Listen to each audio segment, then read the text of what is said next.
अज्ञानतिमिरन्धस्य ज्ञानाञ्जनशलाकया चक्षुरुन्मिलितं येन तस्मै श्रीगुरवे नमः। नमो विष्णुपादाय कृष्णप्रेष्ठाय भूतले श्रीमते भक्तिवेदान्त स्वामिन् इति नामिने।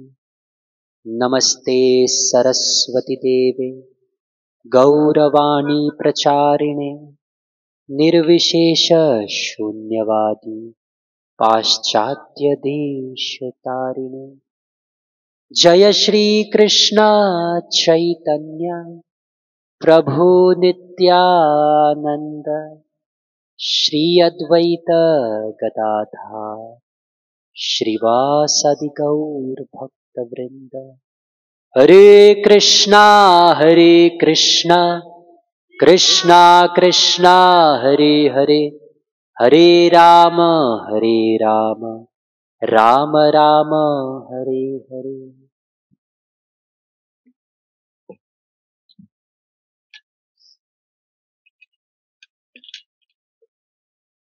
ओम नमो भगवते वासुदेवाय।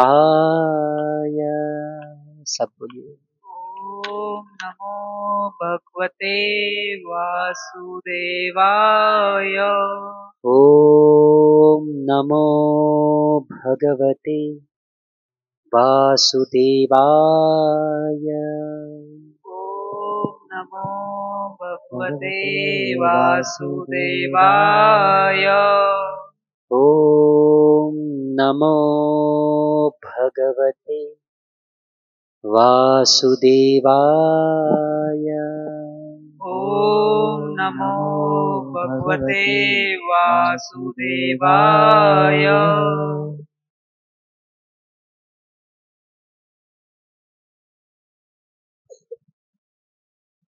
हरे कृष्ण। तो आज हम तीसरे स्कंद और चौथे स्कंद के बारे में चर्चा करेंगे।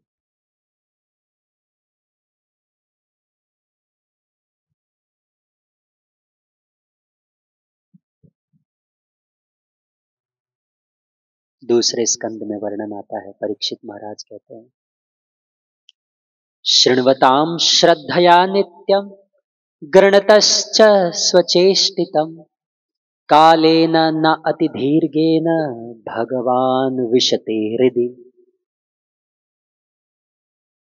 शृण्वतां श्रद्धया नित्यम, भगवान की जो लीला है, कोई श्रवण करता है। शृण्वताम कैसे? श्रद्धा से। शृण्वताम श्रद्धया, और कब? नित्यम। शृण्वताम श्रद्धया नित्यम गृणतश्च स्वचेष्टितम।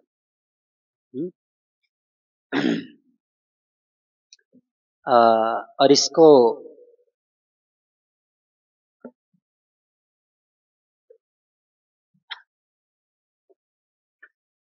वो क्या करता है? बहुत गंभीरता से लेता है। काले न अति दीर्घे, भगवान विशते हृदय, भगवान उसके हृदय में वास करते हैं। पूरा खेल श्रद्धा का है। अगर हम भक्ति कर रहे हैं, भगवान को प्रसन्न करने का प्रयास कर रहे हैं, भगवान के प्रति अपने हृदय में प्रेम जागृत करने का प्रयास कर रहे हैं, पहले हमें शास्त्रों में वैष्णवों पर, गुरु पर श्रद्धा होनी चाहिए।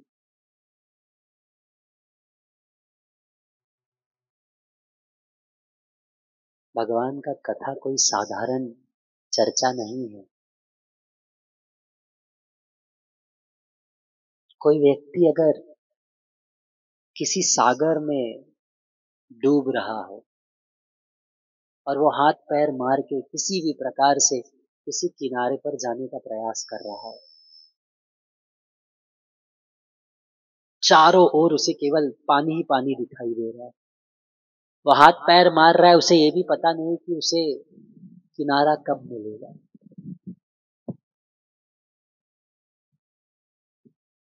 और ऐसे समय में उसे कोई द्वीप अगर मिल जाए तो कितना बड़ा सौभाग्य की बात है। वही है श्रीमद् भागवत कि ये भव सागर में हम सब डूब रहे हैं, नाना प्रकार के दुखों से पीड़ित है। और ऐसे समय में अगर हम भागवत का आश्रय लेते हैं तो इस संसार में रहते हुए भी इस संसार के दुखों से परेशान नहीं होंगे। परीक्षित महाराज को यह शाप मिला है कि 7 दिनों में उनकी मृत्यु हो जाएगी।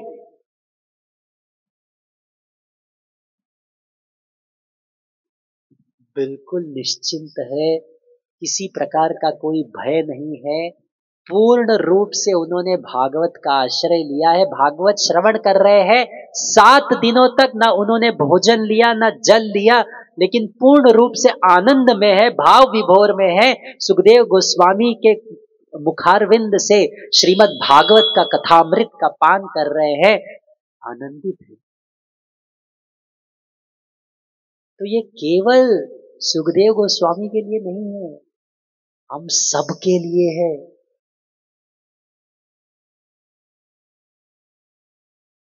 ये कथा कोई आवश्यकता नहीं थी।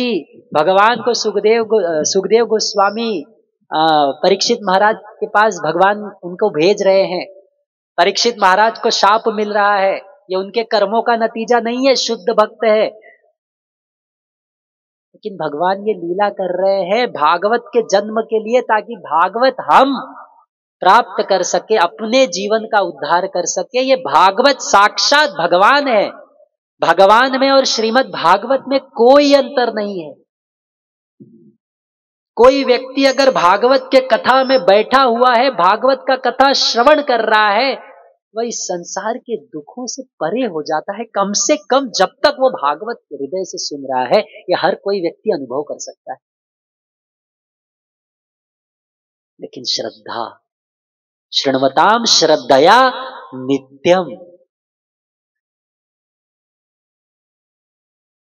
नित्यम यानी प्रतिदिन, रोज।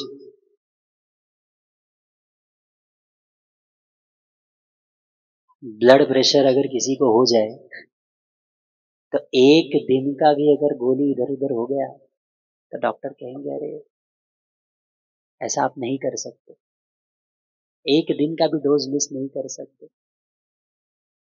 2-3 दिन का डोज मिस हो गया तो काफी प्रॉब्लम हो जाता है। डायबिटीज में किसी का डोज मिस होता जाता है तो उसे भी समस्या होती है। ये तो इस शारीरिक रोग है जो एक जन्म में कुछ सालों के उटपटांग खाने से हो जाता है या दिनचर्या से हो जाता है, मानसिक स्थिति से हो जाता है। अरे कोटि कोटि जन्मों से जो हमारे हृदय का रोग है, उसको ठीक करने के लिए ये डेली डोज है। श्रील प्रभुपाद जी कहते हैं कम से कम 1 घंटा 2 घंटा भागवत रोज पढ़ना चाहिए।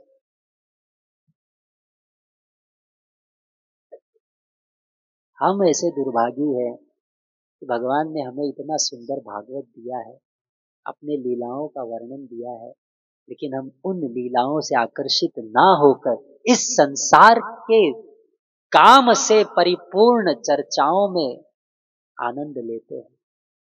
ये हमारा बहुत बड़ा दुर्भाग्य है। मनुष्य जीवन प्राप्त करने के पश्चात, इस भवसागर से पार होने के लिए, ये सुंदर अवसर प्राप्त होने के पश्चात हम भगवान के कथाओं के प्रति आकर्षित नहीं हो रहे, ये हमारा बहुत बड़ा दुर्भाग्य है।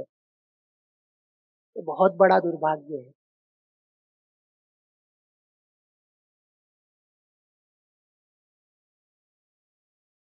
शुश्रूषो शब्दधानश्च वासुदेव कथारुचि स्यान्महत्सेवया विप्रा पुण्य तीर्थ निषेवना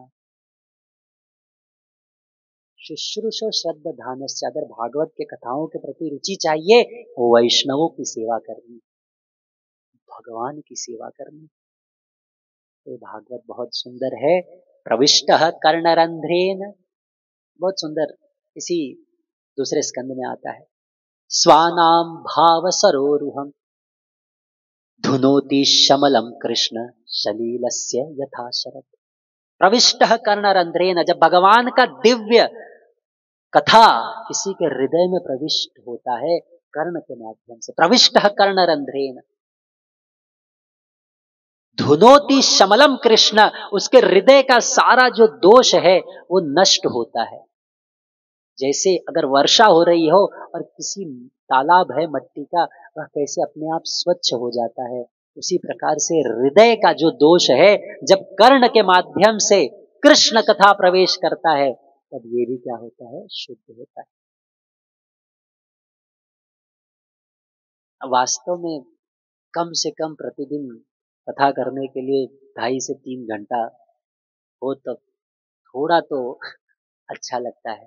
अब हमारे पास रहता है 1 घंटे, उसमें चर्चा क्या करेंगे, फिर भी जितना हो उतना प्रयास करें। तब तीसरे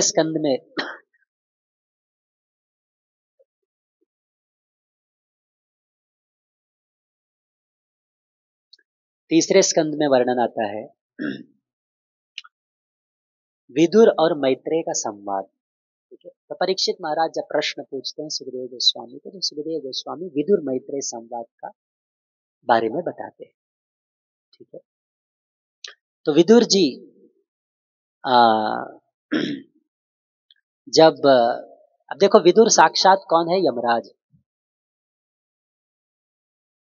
वे धृतराष्ट्र को बता रहे हैं कि आपका ये जो पुत्र है बहुत बड़ा दुष्ट है, इसको राज्य से निकाल दो।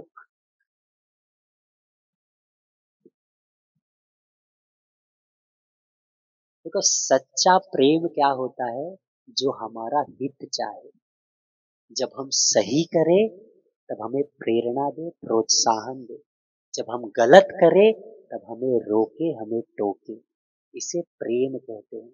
ऐसा नहीं कि अगर हम गलत कर रहे हैं और उस गलत में भी हमारे साथ खड़ा है तो उसे सच्चा प्रेम नहीं कहते, वह हमारा शत्रु है, मित्र नहीं। विदुर धृतराष्ट्र अपने पुत्र के मोह में पूर्ण रूप से आग्रस्त थे। वो समझा रहे हैं ये पुत्र जो है ये पूरे कुल का विनाश करेगा, इसको त्याग दो। लेकिन धृतराष्ट्र विदुर की बात को नहीं समझ पाया। दुर्योधन ने विदुर को बहुत अपमानित किया, कहा इनको केवल इनके श्वास के साथ छोड़ दिया जाए, बहुत अपमानित करते हुए कहा। अब विदुर है यमराज, चाहे तो एक क्षण में दुर्योधन का अंत कर दे, लेकिन इस समय दूसरे सेवा में है और वो तीर्थ में चले जाते हैं और उसके पश्चात वहां पर महाभारत होता है। तब विदुर जी क्या है, तीर्थ यात्रा पे होते हैं। तो तीर्थ यात्रा में सब होने के पश्चात महाभारत युद्ध हो गया, प्रभास क्षेत्र में यदुओं का पूरा वंश जो है उसका विनाश हो गया। उद्धव जी से मिलते हैं विदुर। जब उद्धव जी से मिलते हैं तो उद्धव भगवान कृष्ण का स्मरण कर रहे हैं। उद्धव जी से जब वो पूछते हैं, जब सारी बातें पूछते हैं, तो उद्धव जी सब कुछ बताते हुए भगवान कृष्ण के बारे में बताते हैं और भाव विभोर हो जाते हैं। बहुत सुंदर रूप से कहते हैं कि भगवान का स्मरण करते हुए भगवान जा चुके हैं इस संसार को छोड़कर। भगवान का स्मरण करते हुए वो कह रहे हैं भगवान की इतना कृपालु कौन हो सकता है। शिशुपाल जो दिन रात भगवान को अलग अलग प्रकार से अपशब्द कहता था, जिसके हृदय में भगवान के प्रति असीमित द्वेष था, भगवान ने उसे मुक्ति प्रदान किया। पूतना जो उसको विष देने के लिए आई थी, भगवान ने उसे माता का स्थान प्रदान किया। भगवान के इतना कृपालु कौन हो सकता है? उद्धव जी कह रहे हैं, अहो बकियम स्तनकालकूटम जिघांसयापाययदप्य साधु लेभे गतिं धात्रिमुचितं ततोऽन्यं कं वा दयालुं शरणं भजेमि। तो कह रहे हैं, अहो बकियम स्तनकाल कूटम, अरे एक राक्षसी जो अपने स्तन पर विष लगाकर आ रही है और कृष्ण को मारने की इच्छा से आ रही है दूध पिलाकर, ऐसे राक्षसी को कृष्ण माता का स्थान दे रहे हैं। अरे मैंने इनका विष पिया तो पिया, मैंने इनका दूध भी पिया, इस रिश्ते से ये मेरी माता हुई, मैं इनको माता का स्थान दूंगा। तो जिसने विष को मिलाकर कृष्ण को दूध पिलाया, उसको कृष्ण ने माता का स्थान प्रदान किया। अगर हम प्रेम भाव से कृष्ण को दूध पिलाएंगे तो कृष्ण हमें क्या स्थान प्रदान करेंगे? बस श्रद्धा चाहिए, थोड़ी सी भक्ति चाहिए। उद्धव जी कह रहे हैं, कौन ऐसा कठोर व्यक्ति है जो ऐसे भगवान कृष्ण का आश्रय नहीं लेगा, उनके चरणों पर समर्पित नहीं होगा। और फिर उद्धव जी विदुर को मैत्रेय मुनि के पास कहते हैं, और मैत्रेय मुनि के पास जाके कहते हैं, आप उनसे ज्ञान लीजिए, जब भगवान संसार छोड़ के जा रहे थे वे भी वहीं पर उपस्थित। मैत्रेय ऋषि के पास जाते हैं और बहुत सुंदर रूप से मैत्रेय ऋषि को गुणगान करते हुए वो कहते हैं, जनस्य कृष्णात् विमुखस्य दैवा अधर्मशीलस्य सुदुःखितस्य अनुग्रहाय चरन्ति नूनं भूतानि भव्यानि जनार्दनस्य। जनस्य कृष्णात् विमुखस्य दैवा, इस संसार के लोग कैसे हैं? विमुखस्य, कृष्ण की ओर नहीं देख रहे हैं, कृष्ण से पलट के बैठे। जनस्य कृष्णात् विमुखस्य दैवा अधर्मशीलस्य सुदुःखितस्य, अलग अलग प्रकार के अधर्म कर रहे हैं। अनुग्रहाये चरन्ति नूनम, ऐसे लोगों पर कृपा प्रदान करने के लिए संत घूमते हैं। भूतानि भव्यानि जनार्दनस्य, संत जब घूमते हैं ना, वास्तविक संत, तो किसी से कुछ मांगने के लिए नहीं घूमते। और संत को कौन क्या देगा? जैसे माता सती, आगे वर्णन आता है, माता सती कहती है दक्ष को, अपने पिता को, कि अरे तुम्हें हमारे ऐश्वर्य के बारे में क्या पता। अब दक्ष प्रजापति सोच रहे, अरे ये शिव जी जो है ये निर्वस्त्र है, घर नहीं है, भभूत लगा के बैठे हुए हैं, अशुचि है, भिखारी है। माता पार्वती कह रहे, अरे आपको हमारे ऐश्वर्य के बारे में क्या पता? भक्त अपने हृदय में भगवान को लेकर चलता है, उससे अधिक अमीर और कोई नहीं है।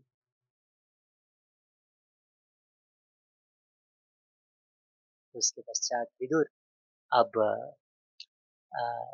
मैत्रेय मुनि से अलग अलग प्रकार का प्रश्न पूछते हैं। तीसरे स्कंद में, जैसे हमने चर्चा किया कि सर्ग और विसर्ग, सृष्टि का निर्माण के बारे में वर्णन आता है तीसरे और चौथे स्कंद में। सर्ग यानी जो भगवान साक्षात विष्णु जी जो संसार की रचना करते हैं उसे सर्ग कहते हैं, और ब्रह्मा के द्वारा जो करवाते हैं वो विसर्ग है। अब ये सब तो हम कभी सोचते ही नहीं। हमारे बच्चों को पढ़ा दिया गया है, बताओ तुम्हारे पूर्वज कौन थे? बोले बंदर थे। और बच्चा आके रट रट के एग्जाम में लिख रहा है। हम भी बच्चों को यही पढ़ाए जा रहे हैं, क्या करें? शिक्षण शैली ऐसी है हमारी।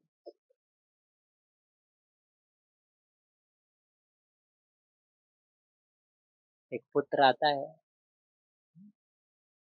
अपनी माता से पूछता है कि माता, आप मुझे अलग अलग प्रकार की कथाएं सुनाती हो, आप कहती हो कि हम इस ऋषि मुनि के वंश से है, उस ऋषि मुनि के वंश से है, हमारी इतनी बड़ी परंपरा है, और पिताजी मुझे पढ़ा रहे हैं कि हम तो बंदर से आए हैं।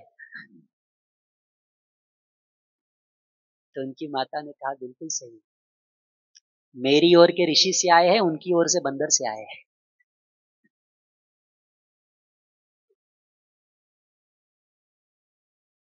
तो ये शिक्षण शैली हो गई आज। तो सर्ग विसर्ग भागवत क्यों कृष्ण श्रेष्ठ है।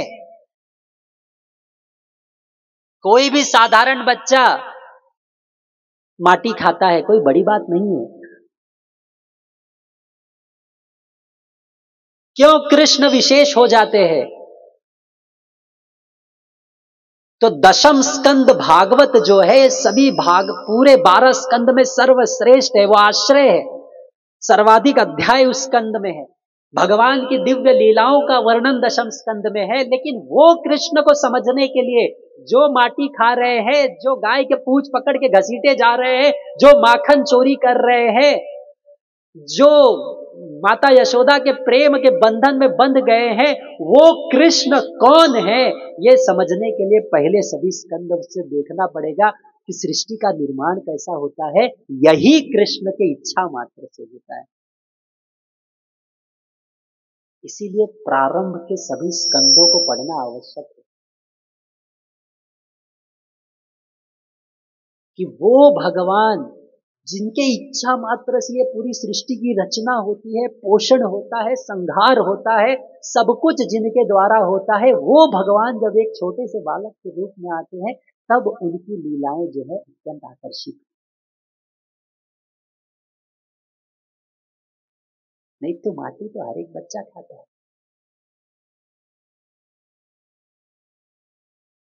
तो तीसरा स्कंद भागवत है सर्ग।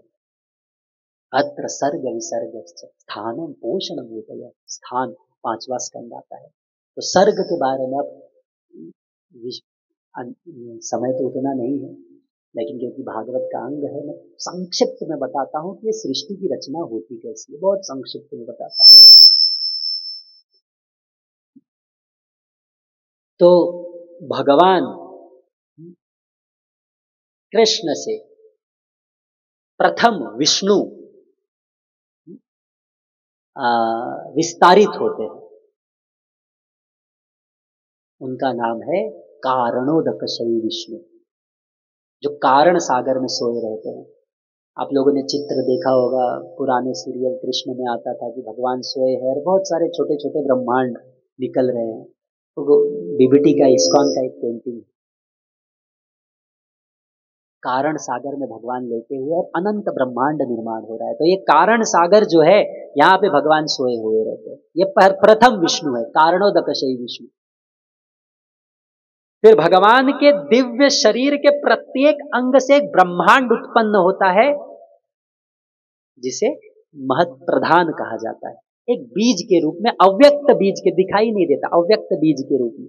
अब देखो, जितना समझ पाए मैं बोले जा रहा हूं। सृष्टि की रचनाएं सुन ली।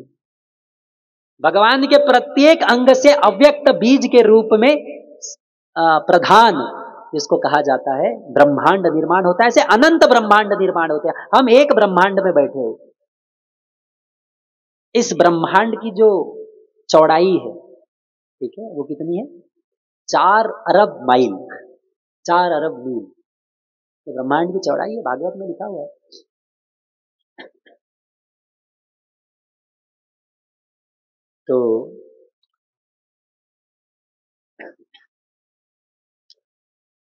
तो कारणोदकशयी विष्णु आते हैं। फिर कारणो, ये प्रधान जो होता है, ये प्रधान के जब, तो भगवान के शरीर में सारे जीवात्माएं अपने पूर्व कर्मों को लेकर उनके शरीर में वास होते हैं। तो भगवान अपनी दृष्टि के द्वारा काल और जीव को प्रत्येक ब्रह्मांड में उनके कर्मों के द्वारा अपने आंखों से डालते हैं। तो ये प्रधान, जैसे इस ब्रह्मांड में भगवान ने क्या किया, अपने दृष्टि के द्वारा हम सभी जीवों को इसमें डाला। और फिर भगवान, काल और समय, समय काल यानी भगवान की शक्ति, ये सब कुछ चलता है भगवान की शक्ति, ये काल शक्ति, भगवान की शक्ति सर्वशक्तिशाली है। कोई कितना ही शक्तिशाली क्यों ना हो, कितना ही महान क्यों ना हो, काल शक्ति के अधीन होता है, क्योंकि काल स्वयं कौन है? भगवान। बड़े से बड़े असुर आए, बड़े से बड़े राक्षस आए, लेकिन काल की शक्ति में सब नष्ट हो गए। ये एक शक्ति है।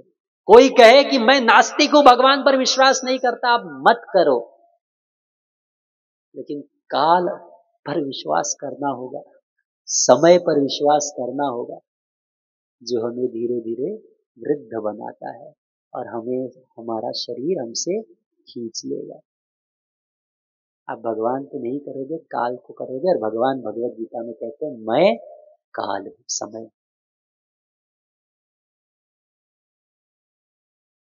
और फिर महत तत्व आता है, उसी प्रधान से महत तत्व बनता है, फिर महत तत्व से अहंकार बनता है, फिर अहंकार से रजोगुण, सतोगुण, तमोगुण, ऐसे अलग अलग बनते हैं। फिर मन और इंद्रियों के देवता, फिर बुद्धि, सारे हमारी इंद्रियां वो रजोगुण द्वारा आती हैं, प्राण, और फिर तमोगुण में, तमोगुण के द्वारा तन मात्रा, ये जो पृथ्वी, अग्नि, जल, वायु, आकाश। तो उसमें भी मैंने जब कहता था, प्रथम क्या आता है? ध्वनि आता है, ध्वनि से आकाश आता है, फिर आकाश से स्पर्श आता है, स्पर्श से वायु आता है, वायु से रूप आता है, रूप से अग्नि आता है, अग्नि से स्पर्श आता है, अग्नि से रस आता है, रस से जल आता है, जल से गंध आता है, गंध से पृथ्वी आती है, ऐसे उल्टा होता है। इसलिए मैं कह रहा था ध्वनि से उत्पन्न होता है। तो इस संसार में बंधन का कारण ध्वनि है, मुक्ति का कारण ध्वनि है। इस संसार के प्रजल्प को यदि हम सुनेंगे, इस संसार में बंधे रहेंगे, कृष्ण कथा हरिनाम सुनेंगे, इस संसार से मुक्त हो जाएंगे।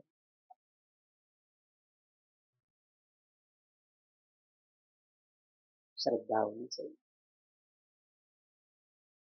ठीक है। तो इस प्रकार से ये पूरी सृष्टि बनती है। और उसके पश्चात प्रत्येक, अब ये तो सर्ग हो गया, भगवान ने सब निर्माण किया। अब प्रत्येक ब्रह्मांड में भगवान गर्भोदकशयी विष्णु के रूप में प्रवेश करते हैं। दूसरे विष्णु, पहला है कारणोदकशयी विष्णु। प्रत्येक ब्रह्मांड, अब ये ब्रह्मांड हो गया, इसमें गर्भोदकशयी विष्णु, जिनके नाभि से कमल आता है, उस कमल पर पहले व्यक्ति आते हैं, वो कौन है?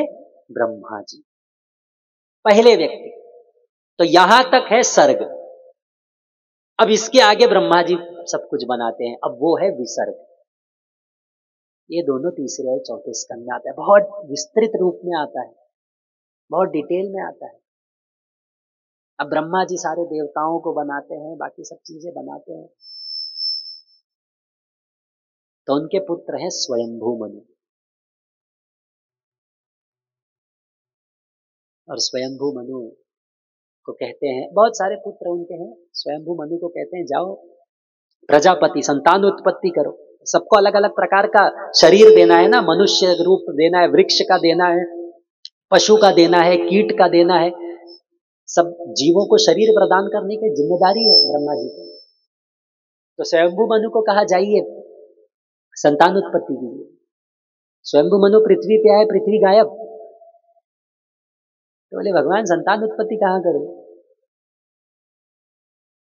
तो भगवान जब ब्रह्मा जी देखे पृथ्वी कहाँ है, पृथ्वी तो हिरण्याक्ष ने गर्भोदक सागर में डुबा दिया है। और जब भगवान इसी प्रकार से ब्रह्मा जी ध्यान कर रहे थे, ब्रह्मा जी के नाक से कुछ गिरता है।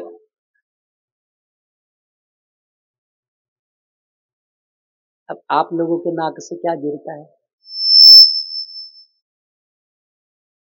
स्वाभाविक रूप से बहुत अच्छी चीज तो नहीं गिरती। अब हालांकि कुछ लोग बहुत देर तक उसको संजोए रहते हैं, छोड़ते नहीं है, लेकिन जो भी हो अच्छी चीज नहीं होती। अच्छी क्या, इस शरीर में 9 छिद्र हैं, बाद में गिनना। इस शरीर में पूरे 9 छेद हैं, एक भी छेद से अच्छा चीज बाहर नहीं आती। इसलिए शास्त्र में वर्णन क्या है, 9 दरवाजों का शहर, सिटी ऑफ 9 गेट्स, 9 द्वार का शहर, ये शरीर को कहा जाता है। इसमें 9 छिद्र, एक भी छिद्र से अच्छा चीज बाहर नहीं आता, गंदगी बाहर आती है। उसमें भी हमें लगता है तेरे बिना कैसे रहूं। ये है माया, ये है भ्रम। अंदर कचरा भरा हुआ है, लेकिन बाहर का रैपिंग ऐसा है, ये बाहर का रैपर ऐसा है कि हमें लगता है वाह अंदर कुछ तो होगा। कुछ नहीं, एक लेयर हटाओ, सेम। बस ये गिफ्ट रैपर के ऊपर पूरी जिंदगी खत्म हो जाती है, दुनिया खत्म हो जाती है। तो बाहर का जो रैपर मारा है भगवान ने, इसको माया कहते हैं। सोचो क्या प्रबल माया है, हम जानते हैं इसके अंदर क्या है। ऐसा नहीं है कि हमारे 9 छिद्र से कुछ और निकल रहा है, इससे कुछ रत्न मोती निकलेगा, नहीं, वही कचड़ा निकलेगा। लेकिन माया प्रबल है, व्यक्ति को भ्रमित कर देती है, बांध के रखती है। यही तो भगवान की शक्ति है। जानते हैं, ऐसा नहीं नहीं जानते, सुनते हैं, समझते भी है, लेकिन जैसे कोई व्यक्ति पे जादू कर दिया जाए, सब भूल जाता है। ये भगवान की शक्ति है, माया शक्ति। तो वराह देव, भगवान ब्रह्मा जी के नाक से वराह देव आते हैं। सोचो नाक से गिरे कौन, भगवान। भगवान आ रहे कहां से, नाक से, वो भी किस रूप, क्या रूप लेकर, शूकर का रूप लेकर, सुअर का रूप लेकर। लेकिन क्या है, वराह देव है, भगवान है। और जाके वो हिरण्याक्ष को वध करते हैं। बहुत बड़ी लीला है, उसमें नहीं जाए। अब ये हिरण्याक्ष कौन है, हिरण्यकशिपु पैदा कैसे हुए, तो इसका वर्णन बताते रहते हैं। आगे वर्णन आता है कि जय विजय भगवान के द्वारपाल है, वैकुंठ के द्वारपाल है। और वहां पर चतुष्कुमार जाते हैं, ठीक है, चतुष्कुमार वहां पर जाते हैं। और 6 द्वार उन्होंने पार कर लिया। अब 7वें द्वार में जब वो जाते हैं, बहुत सुंदर रूप से वर्णन है। जब वे 7वें द्वार के निकट पहुंचते हैं, तब जय विजय उनको रोक लेते हैं। अब हालांकि ये भगवान की इच्छा के विपरीत है, शुद्ध भक्त मतलब शुद्ध है, निश्चल है, कि कोई उनके मन में किसी प्रकार का कोई अहंकार नहीं है, लेकिन ये ब्रह्मवादी है, मतलब अभी तक भगवान के प्रति प्रेम उतना जागृत नहीं हुआ है। ये चतुष्कुमार छोटे छोटे बालक है, अनादि है, भगवान ब्रह्मा जी के पुत्र हैं, छोटे छोटे बालक है, लेकिन वस्त्र नहीं पहनते। चतुष्कुमार जब जय विजय ने रोका तो अत्यंत क्रोधित हो गए, बोले आप हमें रोक रहे हो, आप भगवान की इच्छा के विपरीत देख रहे हो, आप शत्रु और मित्र अलग अलग देख रहे हो, आप इस जगह पर रहने के लायक नहीं हो, हम तुम्हें शाप देते हैं, जाओ धरती पर चले जाओ। क्यों? क्योंकि उन्होंने रोक दिया था। सोचो, जय विजय कोई अब अपना कर्तव्य निभा रहे थे, लेकिन थोड़ा सा भगवान की इच्छा के विपरीत चले गए कि उनको पहचान नहीं पाए और रोक दिए। और तुरंत जय चतुष्कुमार इतने क्रोधित हो गए कि उन्होंने शाप दे दिया। अब जय विजय शाप प्राप्त करने के पश्चात ऐसे नहीं क्रोध होके उन्होंने भी फिर कुछ किया, प्रतिकार किया या शाप दिया, नहीं, तुरंत उन्होंने हाथ जोड़कर उनके पैरों पर गिर गए और कहे देखो आपने हमें शाप दिया, कोई बात नहीं, उचित है। देखो ये भक्त का भाव होता है। वैकुंठ में अगर हमें जाना है तो ये भाव होना बहुत जरूरी है। वे चतुष्क कुमारों ने उन्हें यह शाप दिया है कि जाओ आप धरती पे चले जाओ। वो हाथ जोड़ के कहते हैं आपका शाप हम स्वीकार करते हैं, बस हमारे ऊपर एक कृपा करना कि हम भगवान का स्मरण कभी भूले ना, भगवान का स्मरण हमें से हमेशा होता रहे। ये भक्त का भाव होता है,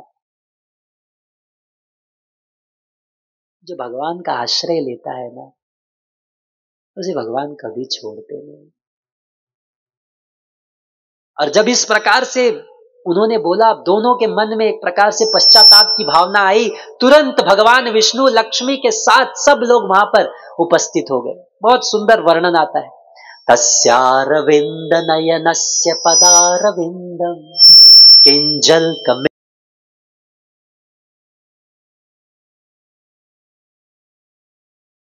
गतः स्वविवरेण चकार तेषां संक्षोभमक्षरजुषम् अपि चित्ततन्वो। बहुत सुंदर वर्णन आता है। तस्यारविंद नयनस्य पदारविंदम किंजल का मिश्र तुलसी मकरंद वायु। जब भगवान आ रहे हैं तो उनके चरणों में तुलसी लगा हुआ है और उनके चरणों से जो उठ रहा है, जो सुगंध उठ रहा है, तुलसी के साथ मिला हुआ है।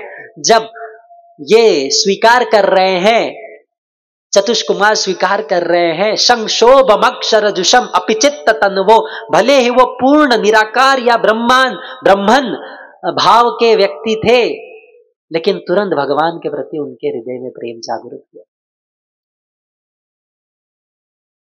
अपिचित्त तन्वो। और वहां पर लक्ष्मी जी हैं, विष्णु जी हैं। अब यहां पर आके सोचो भगवान का भाव क्या है। अब यहां पर उनके दो द्वारपालों को शाप मिल गया है। चतुष्क कुमार ने उनके द्वारपालों को शाप दिया कि आप जाओ धरती पर, यहां पर भगवान उपस्थित हो गए हैं। भगवान आते हैं, हाथ जोड़ते हैं चतुष्क कुमारों के सामने, कहते हैं कि ये मेरे सेवक हैं, इनसे गलती हो गई, मैं आपसे माफी मांगता हूं। ये भगवान है। कहते हैं मेरे लिए वैष्णवों से बढ़कर और कोई नहीं।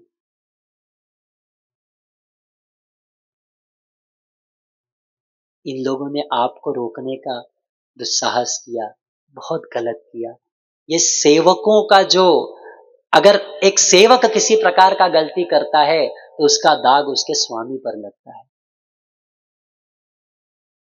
तो मैं जिम्मेदारी लेता हूं, मैं क्षमा मांगता हूं। यत् सेवया चरण पद्म पवित्र रेणु सत्यक्षताखिलमलं प्रतिलब्धशीलम् न श्रीर्विरक्तमपि मां विजहाति यस्य प्रेक्षा लावार्थ इतरे नियमान वहन्ति। भगवान कहते हैं यत् सेवया चरण पद्म पवित्र रेणु, क्योंकि मेरे भक्त, मैं अपने भक्तों की निरंतर सेवा करता हूं। मेरा भक्त मेरे लिए अत्यंत प्रिय है। मेरे चरणों के धूल में इसलिए इतनी शक्ति है कि श्री यानी लक्ष्मी कभी मेरे चरणों को छोड़ती नहीं है, जबकि मुझे उनमें कोई आसक्ति नहीं। सारा संसार लक्ष्मी के पीछे भागता है, लक्ष्मी विष्णु के चरणों के पकड़ के रखती है, कभी छोड़ती नहीं।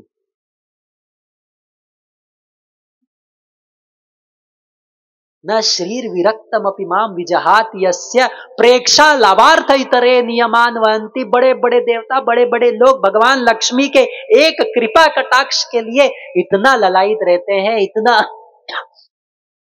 प्रार्थना करते हैं, लेकिन मैं उनसे विरक्त हूं, लेकिन वो कभी मेरे चरणों को छोड़ती नहीं। क्यों?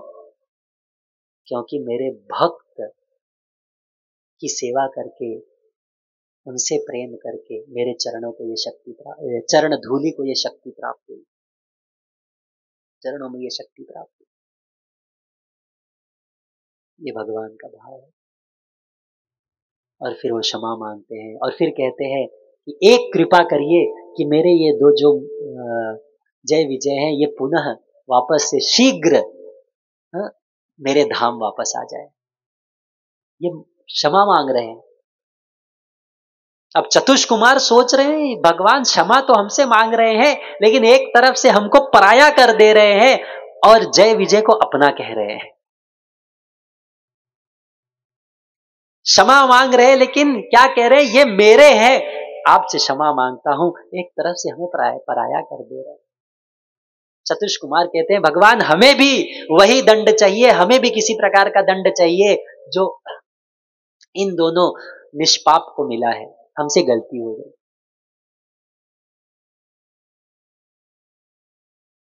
भगवान कहते हैं नहीं।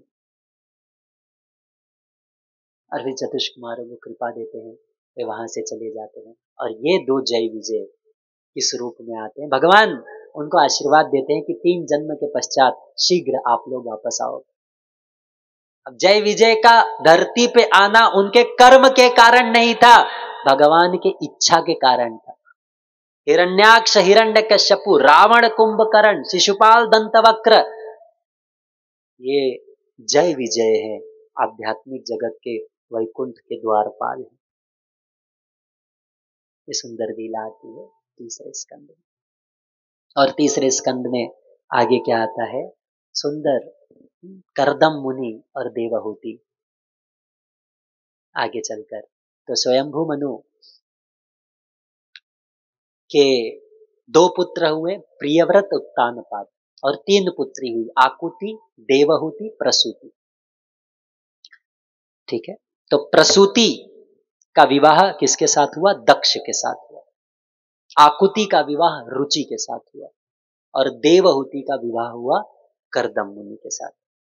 ठीक है, तो आगे तीसरे स्कंद में करदम मुनि और देवहूति का वर्णन आता है, क्योंकि देवहूति प्रथम, इनका वर्णन क्यों आता है, क्योंकि देवहूति के पुत्र कौन है, साक्षात भगवान के अवतार भगवान कपिल। और कपिल मुनि का संदेश तीसरे स्कंद भागवत का बहुत ही महत्वपूर्ण अंग है। तो करदम मुनि तपस्या कर रहे हैं सिद्धपुर में, और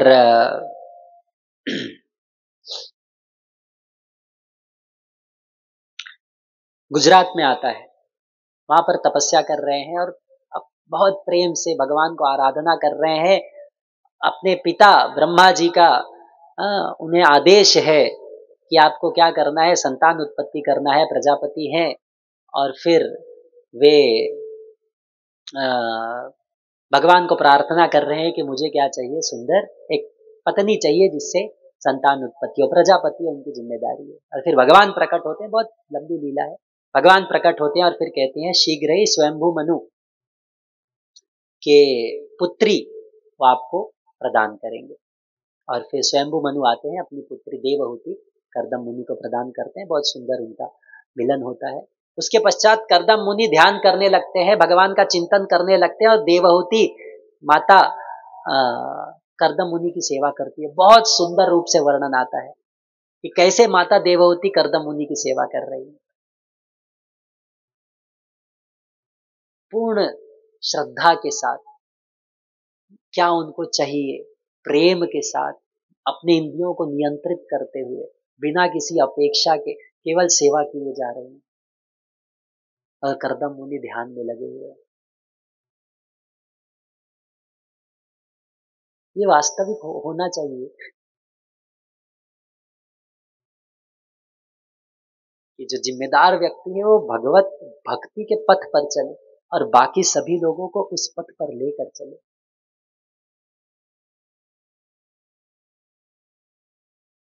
और जब करदम मुनि अपने ध्यान से बाहर आते हैं, तब माता देवहूति को देखते हैं, उनका शरीर पूरा गल गया है। और फिर करदम मुनि माता देवहूति की इच्छा को समझते हुए सुंदर उन्हें शरीर प्रदान करते हैं। कहते हैं बिंदु सरोवर में जाओ, स्नान करके आओ। जब बाहर आती है, सुंदर उन्हें शरीर प्राप्त होता है। और फिर एक करदम मुनि अपनी योग शक्ति से एक सुंदर विमान का निर्माण करते हैं, और फिर बहुत वर्षों तक आनंद विभोर आनंद का एक भौतिक तथाकथित आनंद का भोग करते हैं। और फिर उसके पश्चात करदम मुनि और देवहूति से 9 पुत्रियां पैदा होती हैं। और सब होने के पश्चात करदम मुनि देवहूति को एक प्रकार से जब छोड़कर जा रहे होते हैं, माता देवहूति कहते हैं अरे इस प्रकार से मत छोड़िए, मुझे 9 पुत्रियां हैं, ये तो विवाह करके चली जाएंगी, एक पुत्र चाहिए। तो कर्दम मुनि कहते हैं शीघ्र ही आपका पुत्र साक्षात भगवान होंगे, आप भगवान की ध्यान करो। और देवहूति माता भगवान का ध्यान करती है, मैं संक्षिप्त में बता रहा हूँ। और फिर उनके गर्भ में कौन आते हैं? भगवान कपिल। और उसके पश्चात कर्दम मुनि के पुत्र के रूप में साक्षात भगवान आए। अब पूरा जीवन कर्दम मुनि ने क्या हुआ? दास्य भाव में भगवान का, देखो अलग अलग भाव होता है, दास्य भाव, भगवान की सेवा आप दास्य भाव में कर रहे हो। उसके बाद साख्य रस, मित्र के भाव में, वात्सल्य रस, पिता के भाव, माधुर्य रस, प्रेमी के भाव में, ऐसे अलग अलग रस में भगवान की सेवा किया जाता है। ये गुरु के परामर्श के द्वारा किया जाता है, मन से नहीं, ठीक है, सहजिया भाव में या ढोंग नहीं करना है। दास्य प्रधान होता है सभी रसों में। लेकिन अब कर्दम मुनि दास्य भाव में भगवान की सेवा करते हैं, अब पुत्र के रूप में आ गए, वात्सल्य भाव भी उमड़ रहा है, तो इसलिए वो क्या कहे कि मैं छोड़कर जाना चाहता हूँ मुझे वन में, और अपना भगवान का ध्यान लगाकर अपना शरीर छोड़ना चाहता है। कपिल मुनि उनको पर अनुमति देते हैं और वो चले जाते हैं। अब कपिल मुनि अपने माता को ज्ञान प्रदान करते हैं, जो कि तीसरा स्कंद भागवत का बहुत प्रमुख अंग है। ठीक है, बहुत सारी बातें बताते हैं, उसमें प्रमुख बात जो बताते हैं वो है कि भक्ति का मुख्य अंग क्या है? साधु संग।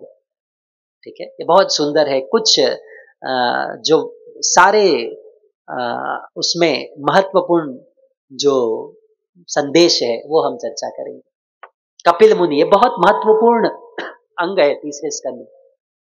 सबसे महत्वपूर्ण है वैष्णव संग। कपिल मुनि कहते हैं माता देवहूति को, प्रसंगम अजरम पाशम आत्मनः कवयो विदु स एव साधु सुकृतो मोक्ष द्वारम अपावृतम। प्रसंगम अजरम पाशम, देखो एक चीज बहुत सरल है, कुछ नहीं समझाना, एक चीज सरल है। कोई व्यक्ति, अभी कुछ ही दिन पहले कोई व्यक्ति मुझे पूछ रहा था कि भगवान को प्राप्त करने के लिए सबसे सरल मार्ग बताइए। मैंने कहा, मान लो कि अभी आप इस समय बंबई में हो और आपको दिल्ली जाना है ट्रेन से, आप क्या करोगे? उसने कहा, मैं ट्रेन का टिकट निकालूंगा, प्लेटफॉर्म में जाऊंगा और ट्रेन में बैठ जाऊंगा। तो ट्रेन में बैठने तक आप क्या करोगे? ट्रेन का टिकट निकालोगे, प्लेटफॉर्म तक जाओगे, ट्रेन में बैठ जाओगे। ट्रेन में बैठने के बाद हमें क्या करना है? केवल बैठे रहना है। ऐसा नहीं कि ट्रेन में बैठने के बाद भी हम चल के आगे जाएंगे बैठे रहना है। अगर ट्रेन में बैठे हैं तो अपने स्थान पर पहुंच जाएंगे, बस उतना हमें करना है। तो किसी व्यक्ति को यदि भगवान को प्राप्त करना है तो गुरु के चरणों का आश्रय हृदय से लेना है, और एक बार उसने आश्रय ले लिया तो वह भगवान तक अवश्य पहुंचेगा, इसमें कोई संदेह नहीं है। बस करना क्या है? छोड़ना नहीं है। कि ट्रेन में बैठे बैठे बाहर देखा बहुत अच्छा वड़ा पाव बिक रहा है, उतर गए, वड़ा पाव खाने लगे और बोले अरे यही अच्छा लग रहा है, ट्रेन चली गई। ऐसा नहीं होना चाहिए, बस छोड़ना नहीं। वैष्णवों का संग, गुरु के चरण अगर हमने पकड़ लिया है तो भगवान अवश्य हमारे ऊपर कृपा करेंगे, हम अवश्य भगवान को प्राप्त करेंगे। प्रसंगम अजरम पाशम।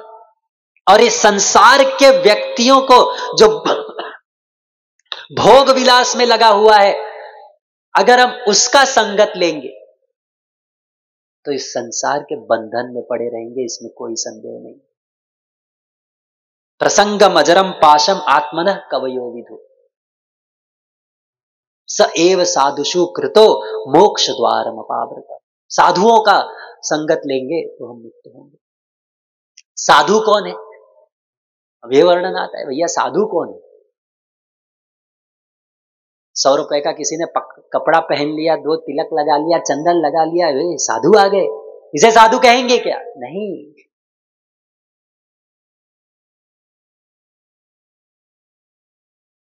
साधु का वेशभूषा पहनने के लिए 10 मिनट लगता है, साधु बनने के लिए 10 जन्म भी कम पड़ जाएंगे।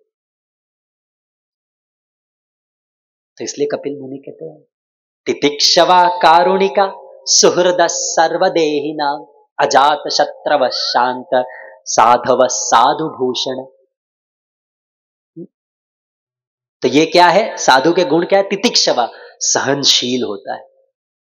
कारुणिका, उस साधारण जीवों के लिए उसके हृदय में करुणा होती है।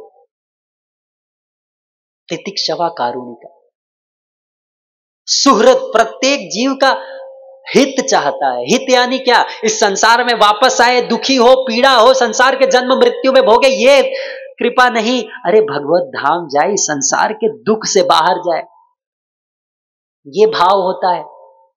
ब्रह्मा जी कह रहे हैं शुत्रित्रिधातु बिरिमा मुहुरर्ध्यमाना शीतोष्ण वातवर्षैरितरेतराच कामाग्निनाच्युतरुषा च सुदुर्भरेण संपश्यतम मन उरुक्रमसीदते में। ये ब्रह्मा जी कह रहे हैं शुत्रित्रिधातु बिरिमा मुहुरर्ध्यमाना। अरे इस संसार के लोगों की दुर्दशा जब वो देख रहे, कफ वात पित्त, शुत्रित्रिधातु बिर, कामाग्नि, काम से पीड़ित है, क्रोध से पीड़ित है, शीतोष्णवात, ठंडी गर्मी वर्षा धूप से परेशान है, भूख से, प्यास से।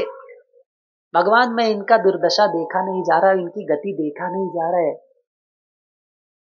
ये ब्रह्मा जी का भाव है।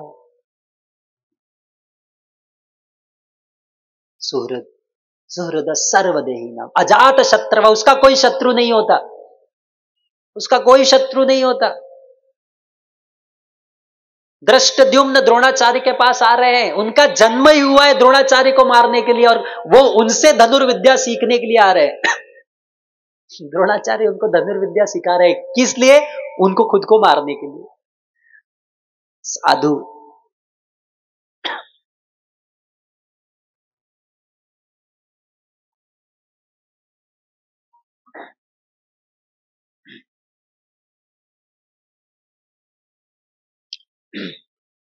इसको साधु कहते हैं।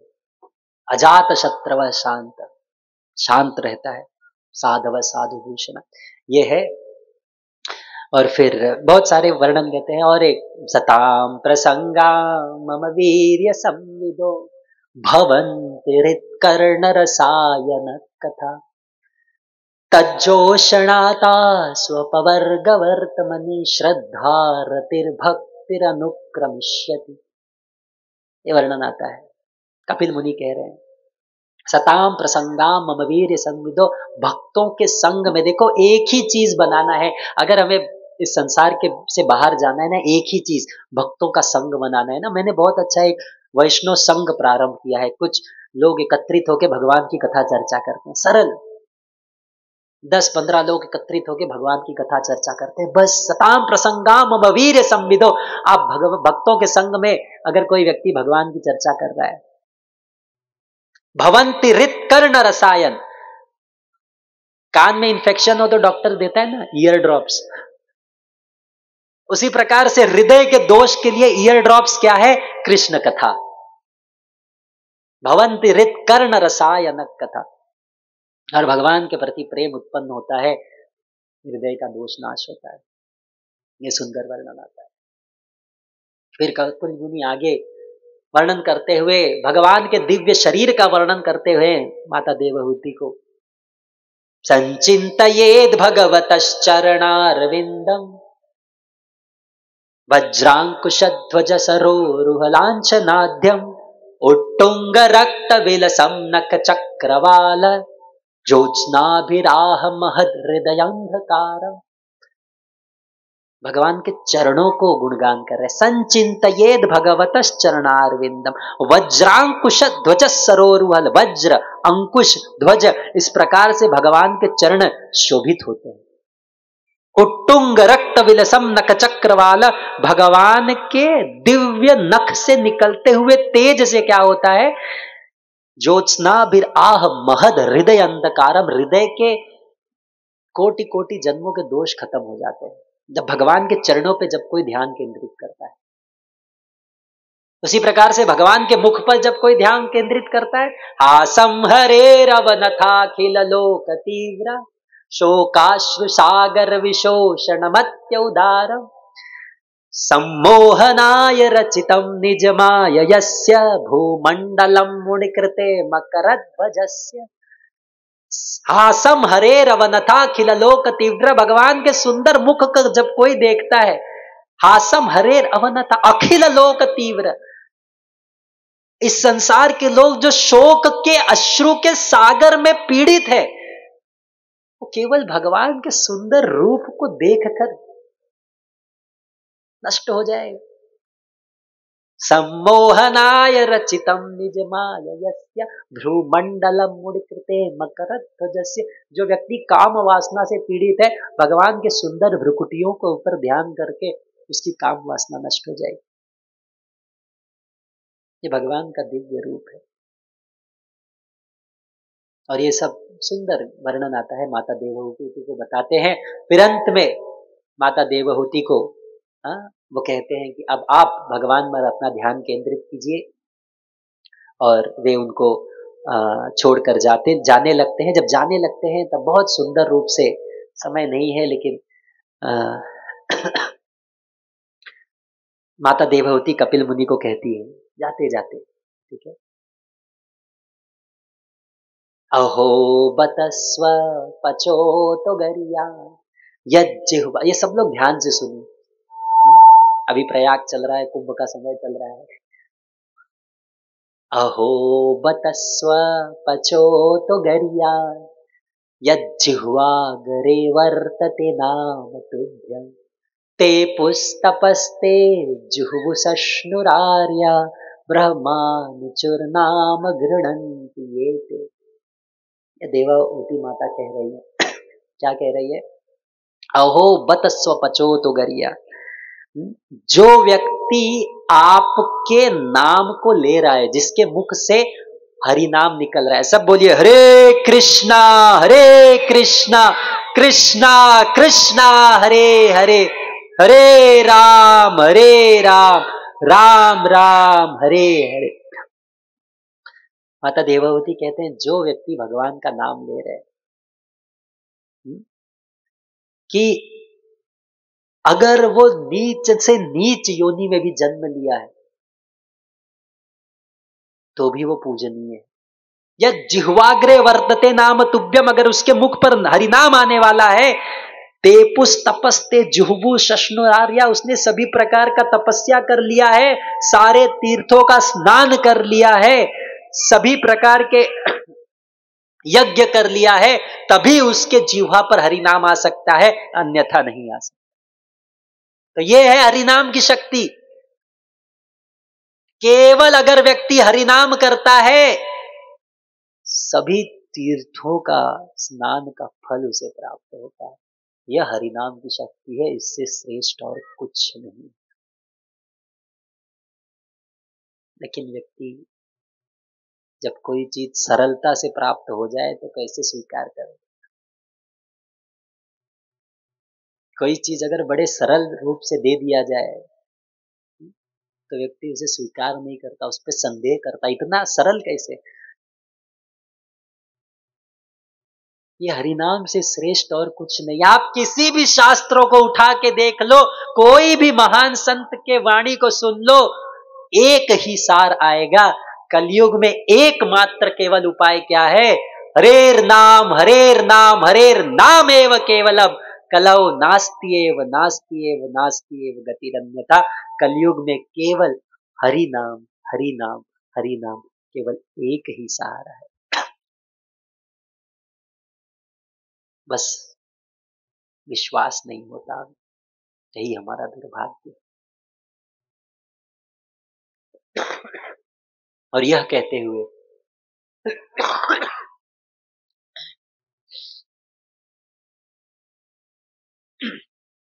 यह कहते हुए देवहूति माता को कपिल मुनि जाते हैं गंगा सागर में। आज भी कपिल मुनि गंगा सागर में है, गंगा सागर में उनका आश्रम है।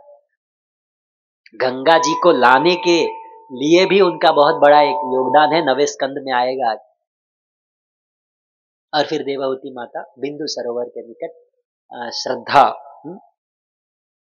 उस सिद्धपुर गुजरात में आता है, वहां पर उन्होंने क्या किया, अपना शरीर छोड़ा। तो ये तीसरा स्कंद, यहाँ पे बहुत सारी शिक्षाएं हैं। अब बस एक चौथा स्कंद प्रारंभ होता है। आज थोड़ा लेट चालू हुआ तो मैं और थोड़ा 15-20 मिनट और लूंगा। चौथा स्कंद में अब देवहूति का वंश हमने देखा। अब देवहूति की 9 पुत्रियां हुई, ठीक है, और कपिल मुनि हुए, वे तो भगवान हैं, और 9 पुत्रियां हुई, और उन 9 पुत्रियों को 9 ऋषियों के साथ विवाह करवाया गया। ब्रह्मा जी ने यह विवाह करवाया और बहुत महत्वपूर्ण है। अत्रि अनुसुईया के साथ, मरीचि कला के साथ, वशिष्ठ अरुंधति के साथ ऐसे विवाह हुआ।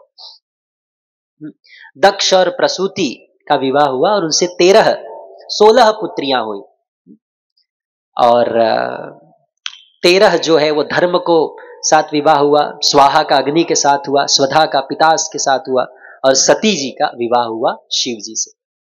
ये दक्ष जो प्रसूति है, आकुति प्रसूति देवहूति, आकुति का विवाह हुआ रुचि के साथ, और देवहूति का करदम मुनि के साथ। अब प्रसूति स्वयंभू मनु की 3 पुत्रियां, और प्रसूति का विवाह हुआ दक्ष के साथ, और दक्ष की इतनी पुत्रियां थी, और उनमें सती का विवाह हुआ शिव जी के साथ। और चौथा स्कंद भागवत में शिव जी के वर्णन आता है, दक्ष प्रजापति और शिव जी का ये सुंदर लीला का वर्णन आता है। अब प्रजापति कौन है, ये सब लोग ध्यान से सुनिए। एक लीला अगर हो सके तो, और इसके पश्चात ध्रुव महाराज की लीला आएगी, जितना हम चर्चा कर पाएंगे, लेकिन ये एक लीला कम से कम 15 मिनट में हम लोग प्रयास करेंगे। किसी बहुत सुंदर लीला है, बहुत शिक्षा है, सब लोग ध्यान से सुनिए।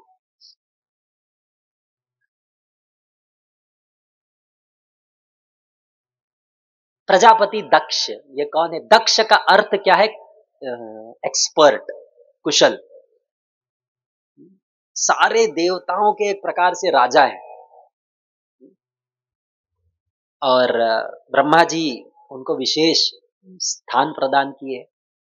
उनका एक ऐश्वर्य है, एक शक्ति है, एक पद है। जब किसी व्यक्ति को शक्ति, पद और प्रसिद्धि प्राप्त होती है तो उसका थोड़ा एक अहंकार होता है। प्रजापति दक्ष, एक बार एक यज्ञ का आयोजन हुआ, वहां पर सभी देवताएं उपस्थित थे, वहां पर ये भी उपस्थित थे, शिव जी भी उपस्थित थे, ब्रह्मा जी भी उपस्थित थे। और जब प्रजापति दक्ष वहां पर आए तो सभा में उपस्थित सभी लोग खड़े हो गए सिवाय 2 व्यक्ति के। कौन? ब्रह्मा जी, क्योंकि वो दक्ष के पिता हैं, दूसरा शिव जी, ये खड़े नहीं हुए। क्यों? क्योंकि शिव जी ध्यान में लगे हुए थे। शिव जी ध्यान में लगे हुए थे। जब कोई व्यक्ति हृदय में भगवान को प्रणाम कर रहा है, संसार में किसी और को प्रणाम करने की आवश्यकता नहीं। और शिव जी तो साक्षात भगवान, सेवक भगवान है, वैष्णव भगवान। तो जब दक्ष प्रजापति प्रवेश किए, सब लोग खड़े हो गए, सब सभा में दृष्टि डाली। ब्रह्मा जी तो नहीं खड़े हुए थे, चलो मेरे पिता है, लेकिन एक चीज उनको बहुत जोर से खटक रहा था। क्या? शिव जी खड़े नहीं हुए। अपनी पुत्री का विवाह करवाया था ब्रह्मा जी के बोलने से, अपनी पुत्री सती का विवाह करवाया है शिव जी के साथ ब्रह्मा जी के बोलने से, लेकिन शिव जी के प्रति उनके हृदय में ईर्ष्या है। ईर्ष्या का लक्षण क्या होता है? जब हमारे समक्ष किसी अन्य व्यक्ति को प्रसिद्धि प्राप्त हो, यश प्राप्त हो, तब हृदय व्याकुल हो उठता है। सहन नहीं होता, वो है ईर्ष्या।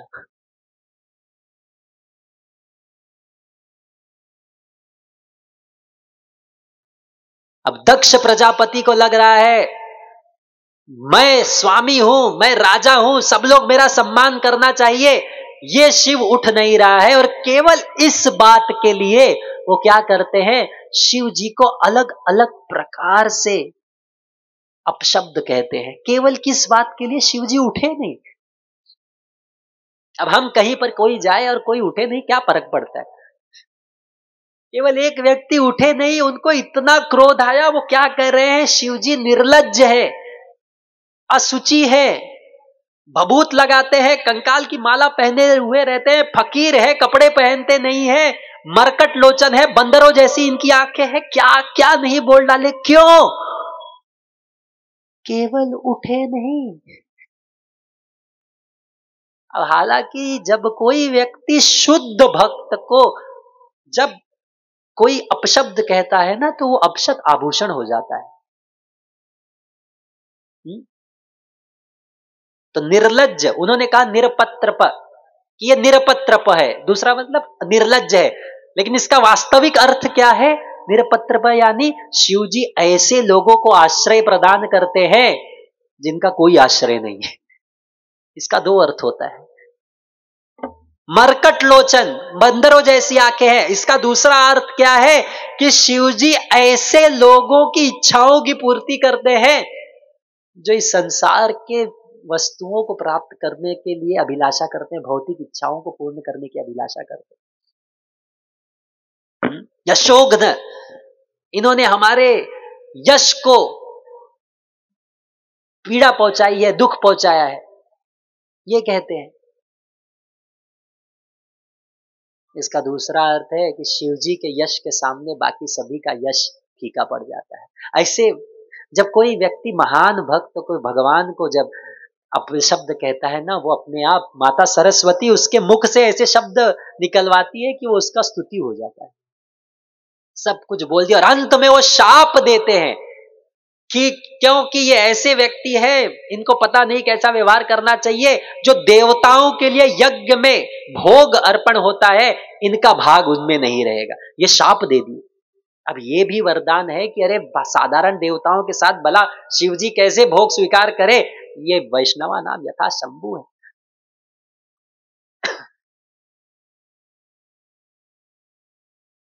तो ये सब वरदान हो गया और ये बोलकर चले गए। तो नंदी को बड़ा क्रोध आया, वो चले गए दक्ष, नंदी को क्रोध आया और फिर बोलने लगे। वो ब्राह्मणों को क्या किए, सभी प्रकार का वैष्णवों को शाप देना चालू किया। अब यहां से झगड़ा चालू हुआ। ठीक है, आजकल ये जो झगड़ा होता है ना, यहां से ओरिजिन था उसका। शिव भक्तों में और विष्णु के भक्तों के झगड़ा यहां से चालू हुआ। अब ये ना शिव को पसंद है ना विष्णु को पसंद है, तो ये ध्यान रखो। तो उन्होंने शाप दिया कि जाओ, जितने भी लोग, दक्ष जब शाप दे रहे थे और ये जब सब लोग प्रसन्न हो रहे हैं, जय जयकार कर रहे हैं, मैं शाप देता हूं, शिव जी शाप देता है, ये दक्ष को शीघ्र ही बकरे का सर मिलेगा। और जितने भी लोग इस प्रकार से उनके साथ थे, सभी ब्राह्मण जो थे, इनको शास्त्रों का सार समझेगा नहीं और ये केवल भौतिक इन अभिलाषाओं में ही पड़े रह जाएंगे, भौतिक इच्छाओं पूर्ति में ही रह जाएंगे।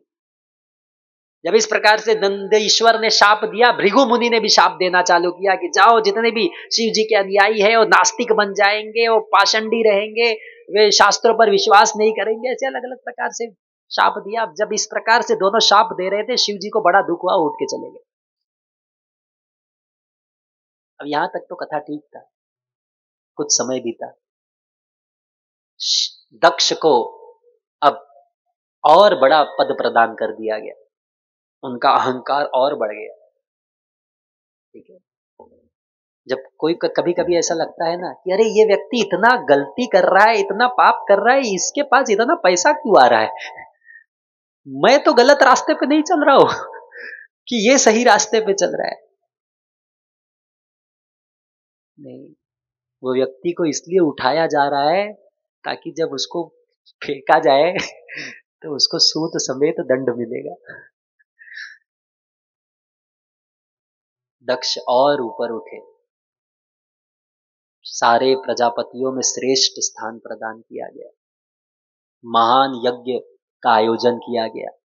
और पुनः जब यज्ञ का आयोजन किया गया तो सारे ब्रह्मांड से सभी देवता लोग अपने अपने पत्नियों के साथ सुंदर श्रृंगार करते हुए वे कहां पहुंचे, जा रहे थे, दक्ष की ओर जा रहे थे। माता सती कैलाश पर्वत से देख रही है। अब किस स्त्री को इच्छा नहीं होगी, उसके पिता के घर पर इतना बड़ा आयोजन है, सारी माताएं एकत्रित होंगी, बहनें एकत्रित होंगी, सब लोग सज संवर के वहां पर जा रही हैं। उनके हृदय में भी इच्छा हुआ। अब उनके पति ध्यान में लगकर बैठे हुए, वो जाकर शिव जी से कहती है कि देखो मुझे भी चलना है, सब लोग इतने सुंदर रूप से जा रहे हैं, हम भी जाना चाहता है। शिव जी ने पूछा इनविटेशन मिला क्या? बोले नहीं। तो माता सती कहती है देखो पिता के यहां पे, पति के यहां पे, मित्र के यहां पे बिना इनविटेशन के भी जाया जा सकता है, बिना आमंत्रण के भी जा सकते हैं। शिव जी ने कहा जरूर जा सकते हैं, अगर आपके जाने से वो खुश हो तब।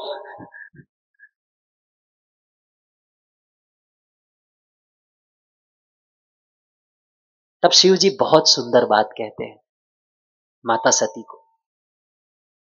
वो कहते हैं मेरा कोई दोष नहीं था, लेकिन फिर भी दक्ष ने मुझे इतना भला बुरा कहा।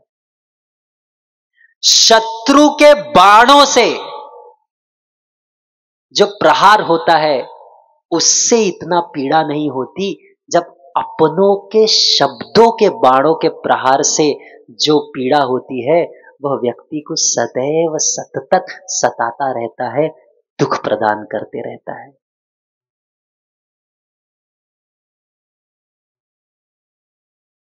आप जाओगे और आप क्योंकि मुझसे संबंधित हो, वो ऐसे शब्द कहेंगे आप सहन नहीं कर पाओगे, और सम्मानित व्यक्ति के लिए अपमान मृत्यु के समान होता है। सब कुछ कह दिया, समझा दिया मत जाइए, लेकिन माता सती है, शिव जी को देख रही हैं, आगे पीछे चल रही हैं, वापस से देख रही। भागवत में वर्णन है उनकी आंखें लाल है माता सती का, ये चल नहीं रहे, और शिव जी को इस प्रकार से देख रही है मानो अपने आंखों से उनको फोड़ विस्फोट कर देंगे।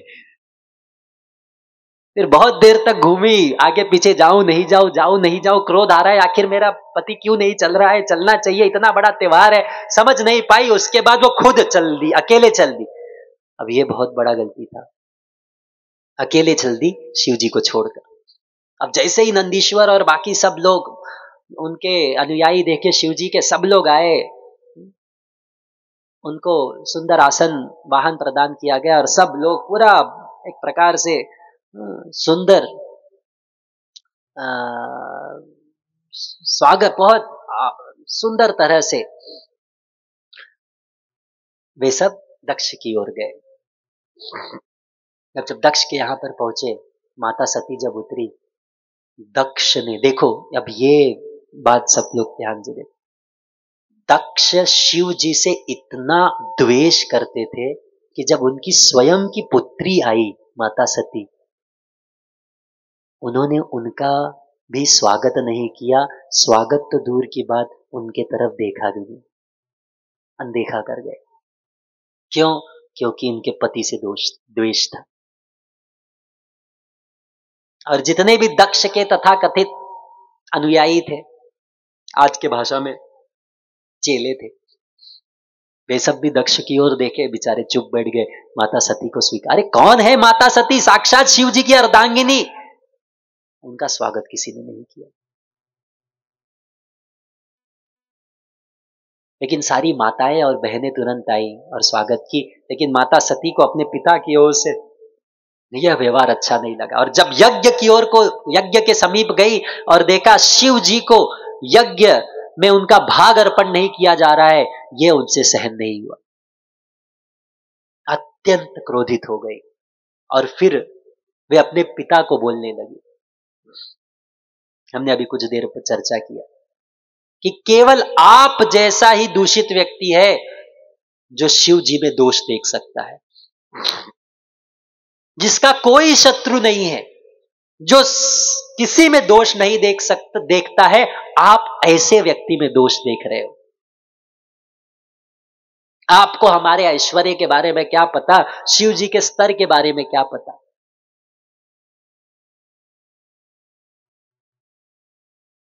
मुझे कभी कभी जब आपके साथ दक्ष की पुत्री के रूप में संबोधित किया जाता है, मुझे बड़ा दुख होता है, क्योंकि यह शरीर आपसे जुड़ा हुआ है। माता सती इतना क्रोधित थी कि उन्होंने, अब जब वैष्णवों की निंदा होती है, जहां पर भगवान के भक्त की निंदा होती है, तो क्या किया जाना चाहिए? 3 चीज। या तो सामने वाले को मार दो, उसकी जिह्वा काट लो, अपना प्राण त्याग दो, या तो कान बंद करके चले जाओ। चारों में से प्रैक्टिकल कौन सा है? कान बंद करो, चले जाओ। किसी को मारो वारो मत, बस कम से कम इतना करो। लेकिन यह है कि अगर हम किसी भगवान के शुद्ध भक्त की निंदा सुनते हैं तो वो विनाशकारी है। और सती माता सभी के समक्ष वहां पर बैठी भगवान हरि को प्रार्थना की कि पुनः मुझे शिव जी ही पति के रूप में मिले। अपने शरीर के अंदर अग्नि पर ध्यान करते हुए अपने शरीर को अग्नि को समर्पित कर दिया और सभी के समक्ष अपना शरीर त्याग दिया। दक्ष वहां पर उपस्थित थे, लेकिन उनका हृदय इतना कठोर था द्वेष के कारण कि अपनी पुत्री सामने जल रही है, फिर भी उन्होंने बचाया नहीं। ये है द्वेष। क्या अपना क्या पराया। जब तक स्वार्थ है तब तक अपना कहेंगे, स्वार्थ निकल गया या आप उनसे अधिक आगे चले जाओगे, आपके प्रति इतना घृणा हो जाएगी कि आपके विनाश भी अगर सामने हो रहा हो तब भी वो सामने नहीं आएंगे। दक्ष एक ज्वलंत उदाहरण है। उनकी पुत्री उनके सामने जल रही है, लेकिन द्वेष के कारण रोक नहीं रहे। इसीलिए कहा जाता है सर्वश्रेष्ठ जो संबंध है केवल भगवान का, केवल भगवान का।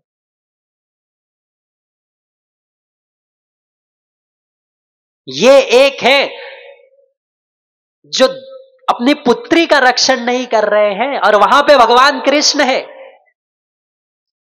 दुर्योधन भीष्म पितामह के पास जाके कहे कि आज तक एक भी पांडव की मृत्यु नहीं हुई, हमारे इतने सारे भाइयों की मृत्यु हो गई।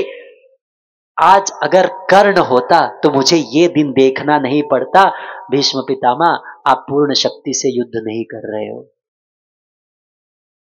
भीष्म पितामह को इतना क्रोध आया, क्षत्रिय था, उन्होंने 5 बाण निकाले और कहे ये 5 बाण 5 पांडवों का वध होगा, या तो कल इस 5 बाणों से 5 पांडवों का वध होगा।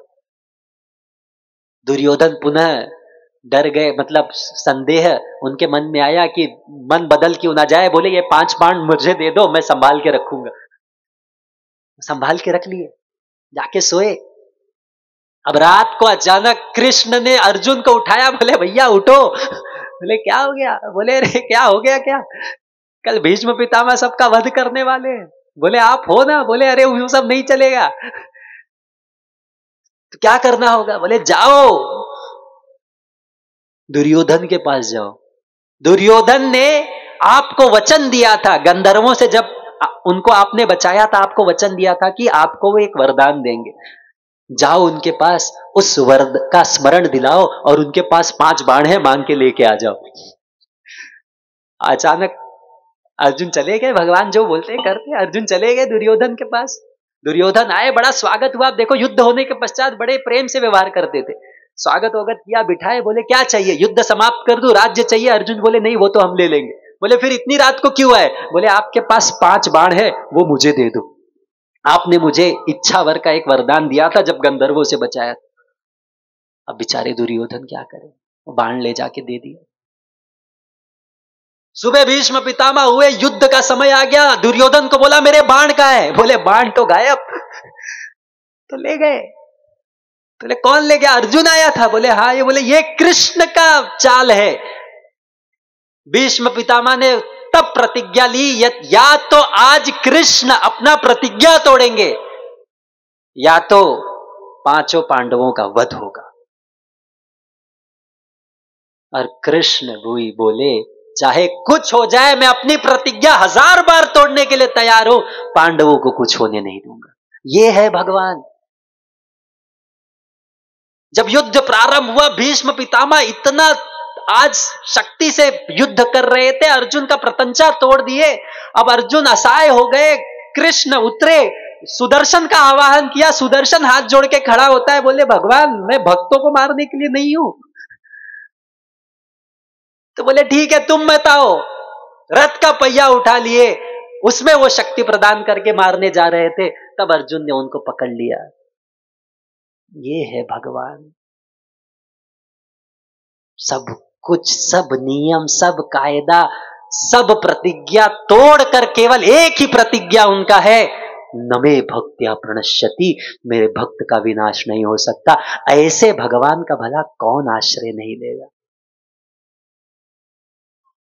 ऐसे भगवान का कौन आश्रय? और आश्रय लेने का मार्ग क्या है? बस कुछ समय दिन का निकालिए, भगवान को प्रेम करने का प्रयास कीजिए। हरे कृष्णा कृष्णा कृष्णा हरे हरे, हरे राम राम राम हरे हरे। कुछ समय निकाल कर भगवान का नाम जब हम नहीं कर सकते, बस इतना ही भगवान चाहते हैं।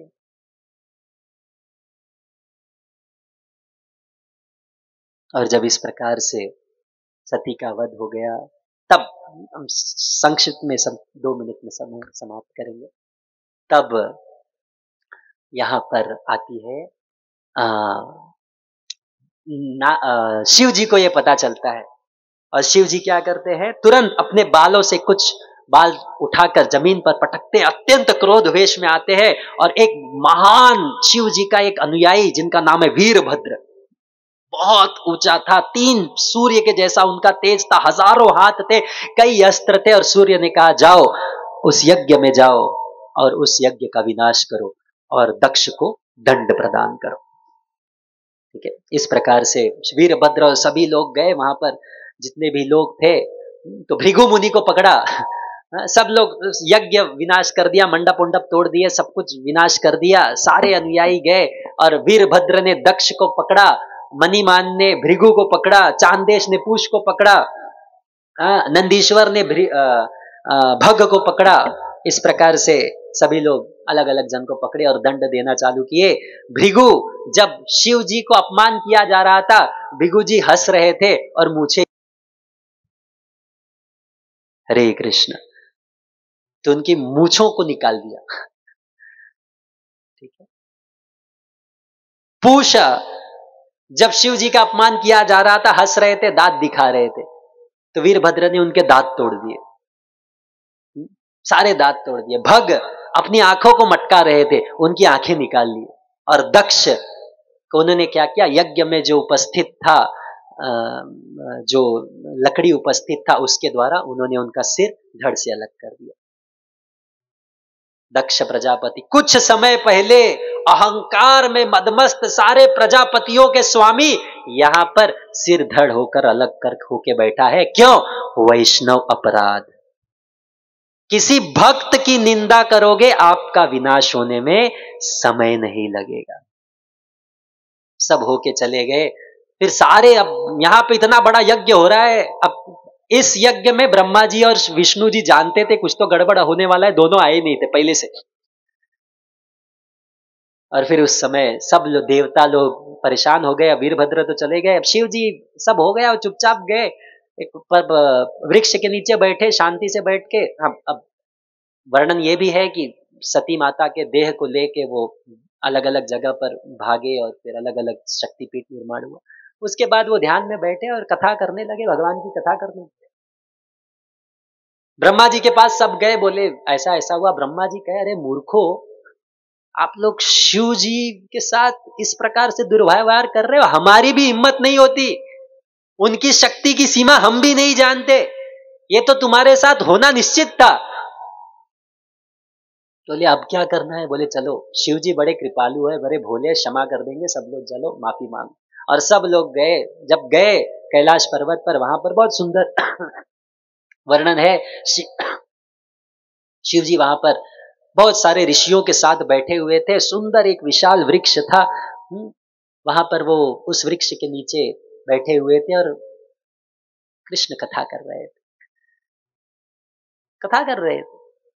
तो ब्रह्मा जी आए, क्षमा मांगे, बाकी सब देवताएं क्षमा मांगे, और शिव जी तुरंत उनको क्षमा कर दिए। बोले देखो, मैं इनको दंड दिया इसलिए नहीं कि मैं इनसे क्रोधित हूं या द्वेष हूं। जैसे एक पिता अपने पुत्र को दंड देता है सुधारने के लिए, उस भाव से मैंने इनको दंड दिया, लेकिन मैं इनको क्षमा करता हूं। तो उन्होंने क्या किया, भग, वो क्या करते हैं, मित्र देव के आंखों से देख सकते हैं। भृगु का मूछ निकाल दिया गया, इनको बकरी का दाढ़ी, उनका मूछ लगा सकते हैं। दक्ष को बकरे का मुख लगा दिया जाएगा, उनको प्राण आ जाएंगे। उनको बकरे का मुख लगा दिया गया, दक्ष को प्राण आ गए।